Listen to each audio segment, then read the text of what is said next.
कुशीत घेऊन देशातील प्रत्येक गोरगरीब नागरिकांना असू द्या किंवा श्रीमंतांना असू द्या किंवा गर्भश्रीमंतांना असू द्या पुढे घेऊन जाण्याची मुंबईची गेल्या अनेक वर्षापासूनची परंपरा राहिलेली आहे।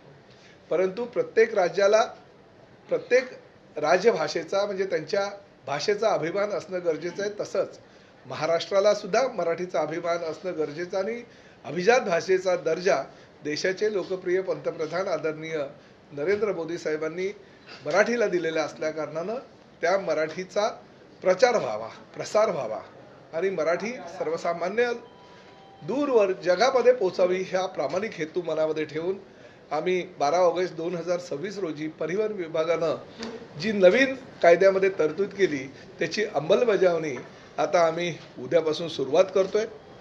रोजगार हा मुंबईचा मूळ उद्देश आहे, महाराष्ट्राचा मूळ उद्देश आहे।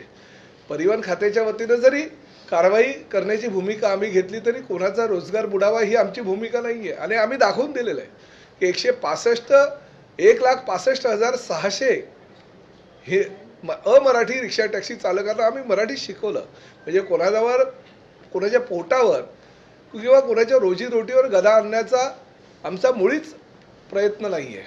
परंतु शेवटी ही महाराष्ट्राची अस्मिता, महाराष्ट्राची संस्कृती टिकवणं सुद्धा फार गरजेचं आहे आणि म्हणून जे अमराठी रिक्षा टॅक्सी चालक असतील जे अद्यापर्यंत त्यांनी ह्या मोहिमेमध्ये भाग घेतला नाही, ह्या अभियानामध्ये भाग घेतला नाही, काही तर रिक्षा टॅक्सी चालकांनी व्हिडिओ प्रकाशित केले।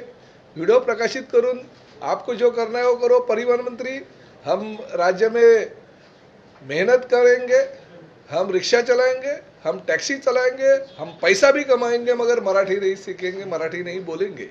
ही मगरुरी किंवा ही मुजोरी जर कोणाची असेल तर त्याला कायद्याच्या कक्षेत राहून उत्तर देणं आमचं कर्तव्य आहे आणि त्यामुळे उद्यापासून 12 ऑगस्ट 2026 रोजी जो नियम जो कायदा आम्ही पारित केलेला आहे त्या कायद्याच्या अनुषंगाने जर कोणाला व्यावहारिक मराठी भाषेचं ज्ञान येत नसेल तर त्याच्यावर कारवाई करण्याची जी मोहीम आहे ती मोहीम आम्ही चालू करणार आहोत।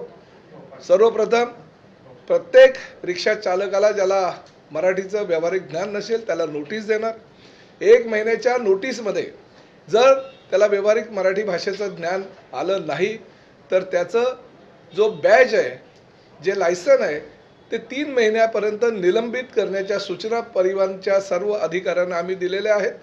परंतु ती वेळ येऊ नये अशी आमची प्रामाणिक भूमिका आहे।